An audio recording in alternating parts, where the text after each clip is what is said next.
All right, Stephen Ricciardi here, GetBusinessSecrets.com. Today I'm talking about 10 tips for starting a small business, an article that Forbes put out. So again, some of these tips I like, some of these tips I don't like. Who am I? I'm a serial entrepreneur. I'm a business coach, and we have courses that will take you from point A to point B when you're starting your business for almost any industry. So check that out. We also got some free material, so check out our site, getbusinesssecrets.com. So all right, let's go ahead and go through this list here. Number one, address excuses. Okay, I like that one because you know what? When you're first starting your business, you're going to have tons of excuses. Excuses why you can't do it, why you shouldn't do it. You need to just, actually, I don't know if you should address them or just bowl past them, because you know what, that'll never be the right time. You'll always have some sort of excuse.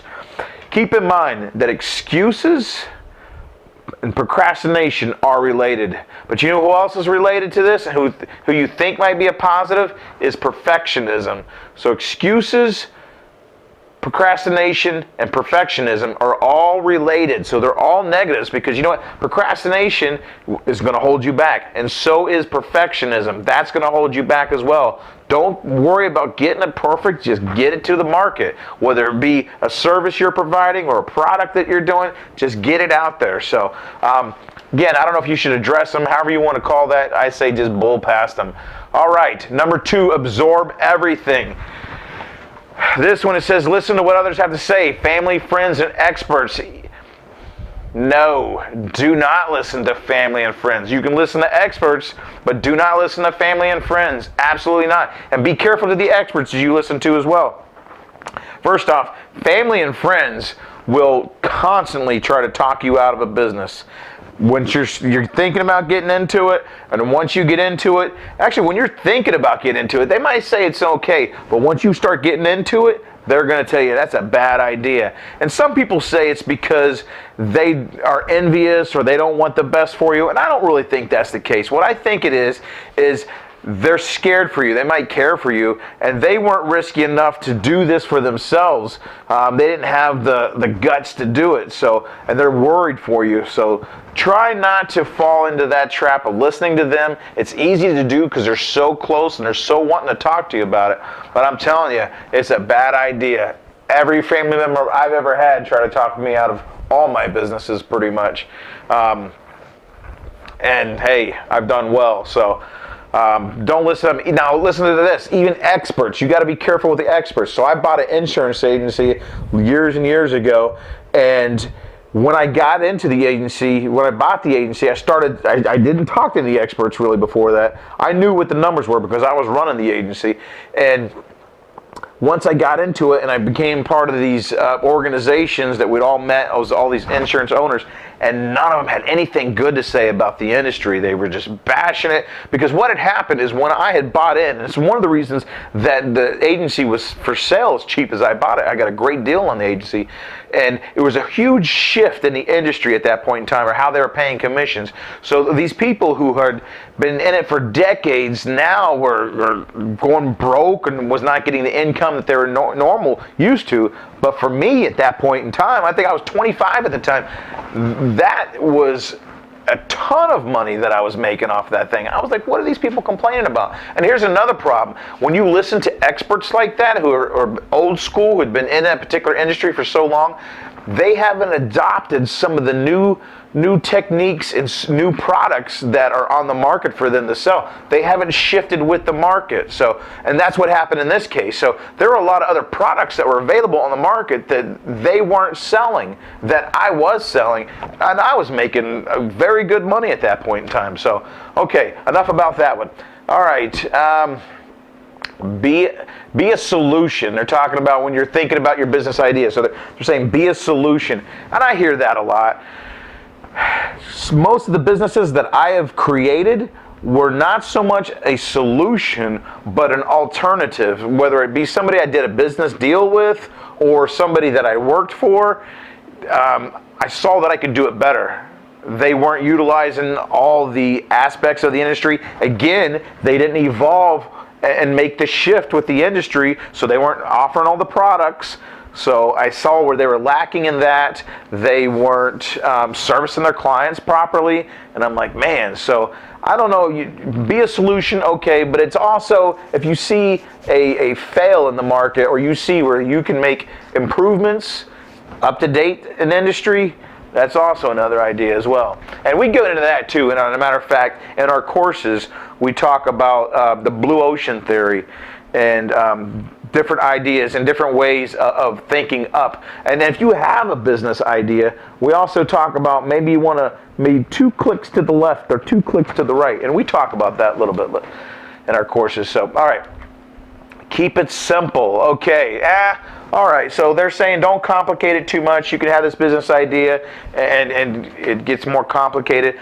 I disagree with that in a way, because if you can complicate it, if the back end is complicated, but it's complicated for a good reason, and you keep that on the back end, and once you get to the consumer and it's quite simple, that's not a bad thing, because that means this is going to be less copied. You're not going to have less competition. Nobody's going to be able to reproduce it as well as you can. So as long as if it's complicated, but you understand it, and then you can eventually put systems into place to make it easier for you, but as long as it's not complicated for the consumer, don't worry about it. You're good to go. All right. Count the costs. Well, obviously you're going to look at the things. You're going to budget things.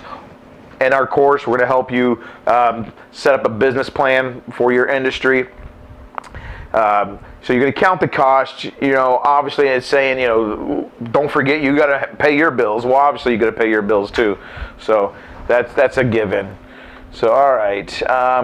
Imagine yourself, number 6, imagine yourself with zero money. No, don't imagine yourself with zero money. No.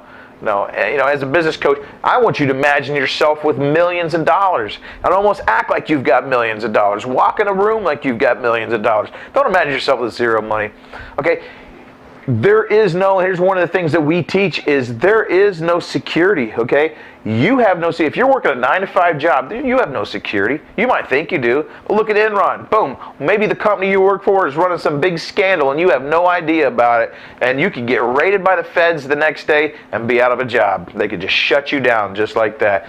So same thing with you owning your own business. Market could shift, could put you out of business. So there's no benefit to thinking about you have no money. So I totally disagree with that one as well. So, and another thing too with that, I don't mean to keep going on with some of these things, but another thing too with that, so you're never going to start a business and it's going to completely skyrocket and just keep going and going and going, and it's going to be a fantastic, complete, nice, beautiful ride until you decide to retire or sell it or whatever the case may be. You're not going to be able to do that. That's not going to happen. Once you get this business, you may take off for a little bit, and maybe you won't, maybe you'll plane out a little bit, but it's going to eventually buck a little bit. So you've got to you've got to be able there. You got to be versatile with the market and the changes of the market. But let's just say you're in it for 5 years. You're loving the business. The market shifts, whatever the case may be, puts you completely out of business. Now what are you going to do? You're probably going to go back into business again because you've learned so much skills from day 1 to day 5 years, whatever it is. You learned so many skills, so you're probably going to go back in the business. So with so much more knowledge. So anyways, all right, let's go to number 7. Earn while you build. Okay, that one I agree with. So many the big gurus out there tell you to burn the boats, charge forward. Nah, don't do that. When you're first starting out, don't do that. Take simple steps. Set a date. Burn the boats eventually, but set a date when you're going to burn those boats.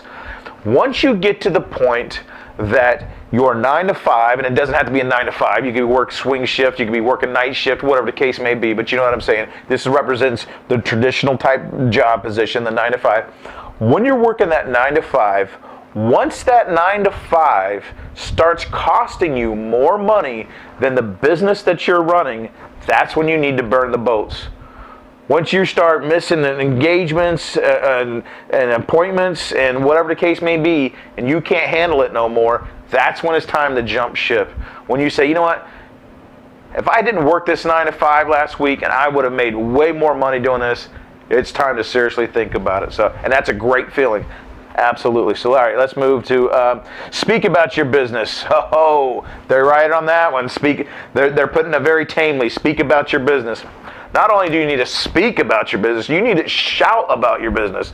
Because if you're unknown, you're going to be alone. And you don't want that. You're not a nomad. You don't want to be this little guy in a cave with a staff, some hermit.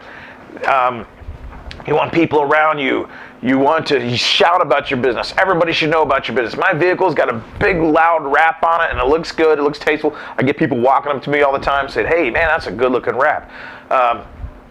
You got to be out there. You got to be, because if they don't know you, they won't grow you. And that's something you got to remember that. That is part of having your own business. You have to be in front of everybody. So speak about your business.